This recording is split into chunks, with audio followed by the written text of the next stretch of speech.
In 1998, TriStar Pictures and Toho Studios released the highly anticipated American reboot of Godzilla. To promote the blockbuster, they partnered with Burger King for a massive global marketing campaign.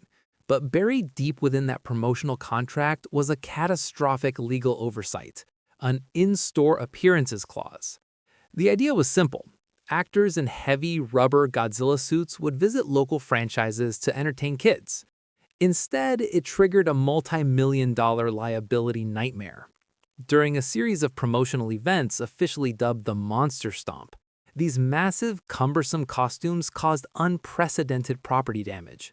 Performers couldn't see out of the suits, knocking over deep fryers, smashing menu boards, and sending terrified customers running for the exits. A fast food tie-in immediately escalated into a full-blown crisis.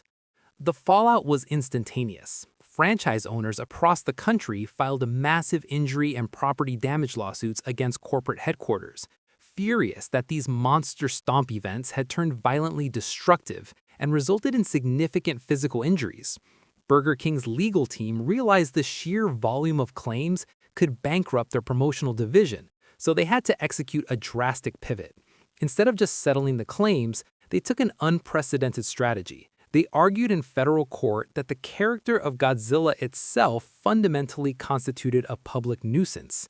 Because the character's core identity is literally defined by unstoppable destruction, Burger King claimed that any physical manifestation of the monster in a commercial space was an inherent threat to public safety. The sheer absurdity and massive financial stakes of this argument caused the case to bypass lower courts entirely, rocketing straight to the highest court in the land as a landmark dispute over intellectual property and corporate liability.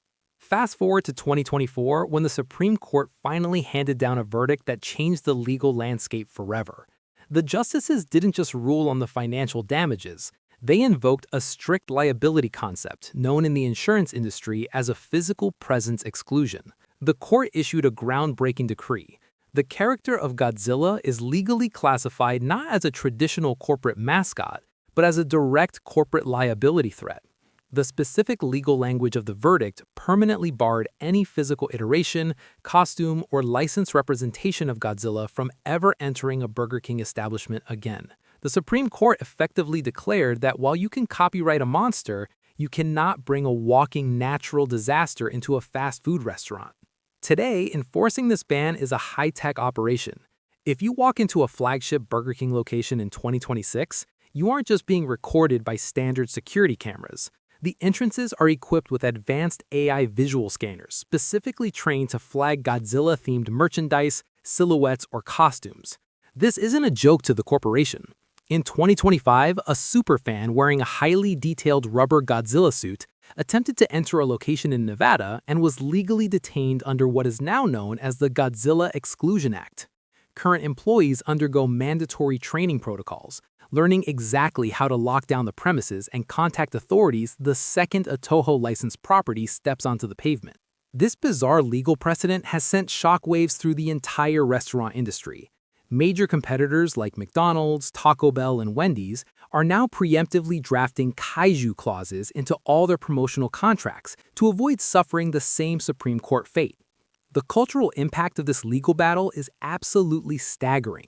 Godzilla is now the only fictional character in human history with a federal nationwide restraining order protecting a fast food corporation. As we approach the 30th anniversary of that disastrous 1998 marketing campaign, fans constantly wonder if the ban will ever be lifted. But given the multi-million-dollar damages and the strict Supreme Court ruling, it is safe to say the King of the Monsters will never be allowed to order a Whopper. If you want to uncover more strange stories where fiction meets reality, hit that subscribe button.